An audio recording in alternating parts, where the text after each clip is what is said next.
가장 흔히들 궁금해하시는 게 오십견이랑 회전근개 증후군이라는 게 있는데요. 어디 병원에서는 오십견이라고 하던데 어디서는 회전근개 파열이 있다고 하더라. 어디서는 수술을 해야 된다고 하는데 또 어디에서는 아직 수술을 할 정도는 아니다. 병원마다 다 하시는 말씀들이 다르다 보니까 어느 게 맞는지 궁금해하시는 경우가 가장 많습니다. 안녕하세요. 광해병원 정형외과 전문의 김영규라고 합니다.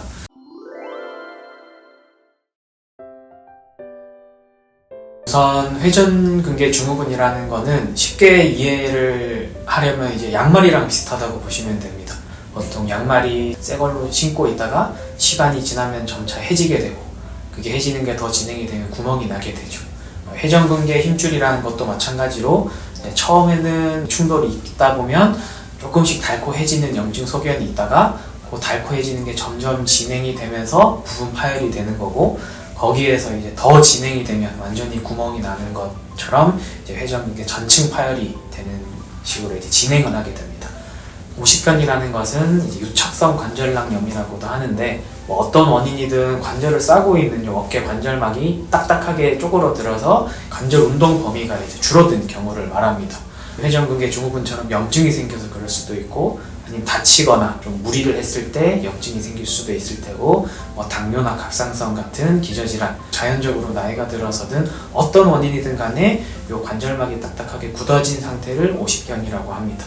정확한 원인은 알 수 없지만 이게 굳어져 있어서 팔을 더 안 쓰다 보면 더욱 굳어지기 때문에 빨리 적절한 진단을 통해서 빠른 치료를 받는 것이 회복에 더 중요한 그런 소견이 되겠습니다.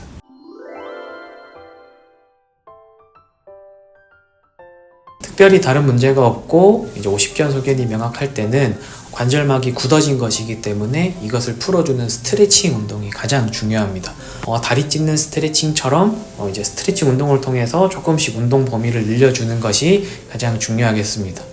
약 먹고 어깨 주사를 맞고 증상이 좋아졌는데 다시 아프기 시작하고 재발하는 경우에는 이런 스트레칭이 제대로 되지 않아서 그런 경우가 대부분이기 때문에 약이든 주사 치료든 어떤 치료든 스트레칭을 할 때 좀 덜 힘들게 하는 치료라고 생각을 하시고 근본적인 운동은 스트레칭이다 라고 생각해 주시면 되겠습니다.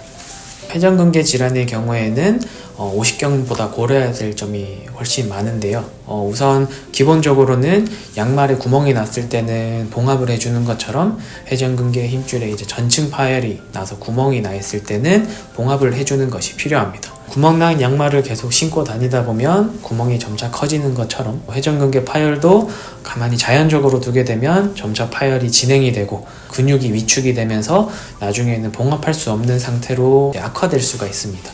그렇게 되면 그때 가서 수술해서 봉합을 하더라도 결과가 훨씬 안 좋게 되고 재파열될 가능성도 훨씬 많아지기 때문에 그럴 때는 인공관절 수술을 해야 될 수도 있습니다. 주사치료와 운동치료 등을 했는데도 통증이 지속되거나 아니면 해져 있는 경우가 좀 심한 경우에는 뼈가 자라서 충돌이 잘 일어나는데 그 자라난 뼈를 좀 깎아주고 많이 해져 있는 부분을 미리 봉합해주는 수술을 고려해 볼 수도 있습니다.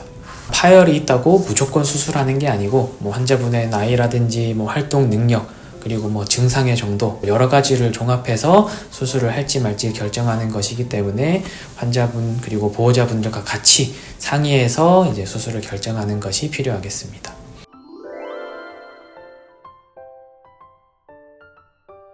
흔히들 궁금해하시는 게 회전근개 파열이 있을 때 주사 치료와 같은 것들로는 치료가 안 되냐 궁금해하시는 분들이 많은데요. 아쉽지만 완전 파열이 생겨서 구멍이 나 있을 때는 주사 치료로 효과가 있다는 연구는 아직까지는 없습니다. 그래서 양말이 구멍이 났을 때 약을 바른다고 구멍이 메꿔지지 않는 거랑 마찬가지라 생각하시면 됩니다.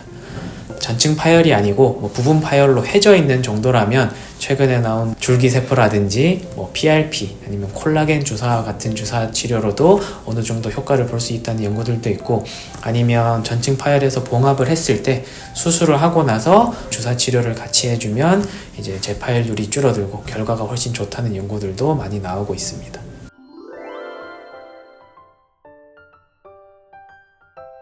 어깨 통증을 예방하기 위해서는 올바른 자세도 중요하지만 규칙적인 스트레칭 그리고 주변 근육을 강화시켜주는 운동이 꼭 필요합니다.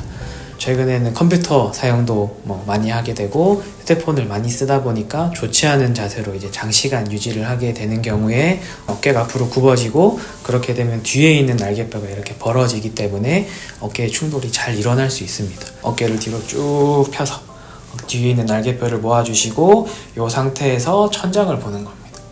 이렇게 천장을 봐서 평소에 이제 앞으로 숙여져 있는 동작을 반대로 해주는 동작을 수시로 하루에 100번 하셔도 되니까 중간중간에 생각날 때마다 이제 꾸준히 해주시는 게 정말 중요합니다. 나아가서는 주변의 근육을 키워주는 고무줄 운동이라든지 견갑골 주변에 있는 근육을 강화시켜주는 운동을 하는 것이 중요합니다.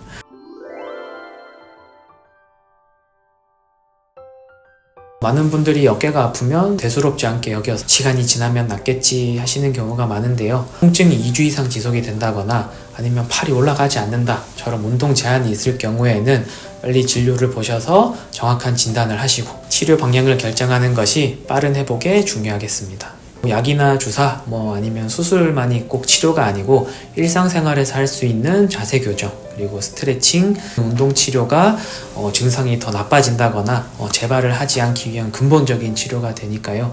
이런 운동 방법도 꼭 배워서 어깨 건강을 꼭 챙기셨으면 좋겠습니다.